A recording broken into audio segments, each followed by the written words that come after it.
মাদকের ব্যবসা ছেয়ে গেছে।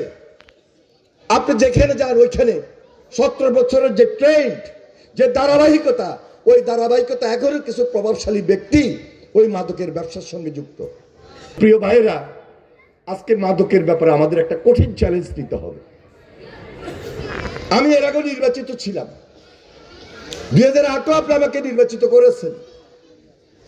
গত 17 বছর কোনো নির্বাচিত প্রতিনিধি না থাকার কারণে এই যে মাদক কে নিয়ন্ত্রণ করবে, কে কন্ট্রোল করবে, এটা কোনো মা বাপ নাই। যারা মাদক সেবন করে, যারা মাদক ব্যবসা করে, এদের হুঁশ জ্ঞান নাই, সমাজে অপকর্ম করে। এ আপনার ছেলে, আপনার মেয়ে যখন স্কুলে যায় ইফতেজিং এর শিকার হয়, যখন কলেজে যায় ক্ষতিগ্রস্ত হয়। কারণ এটা এত অপকর্ম করে, যারা মাদকের ব্যবসা করে, মাদক সেবন করে, এরা সব অপকর্ম করতে পারে। মাদকের সঙ্গে চুরি, ডাকাতি, রাহাজানি সবকিছু জড়িত। তাহলে এগুলো বন্ধের জন্য সবার আগে উদ্যোগ নিতে হবে। মাদক মুক্ত সমাজ আমাদেরকে প্রতিষ্ঠা করতে হবে। আর যদি মাদক মুক্ত সমাজ প্রতিষ্ঠা করতে পারি, তাহলে আমার বিশ্বাস একটা স্বাভাবিক জীবন,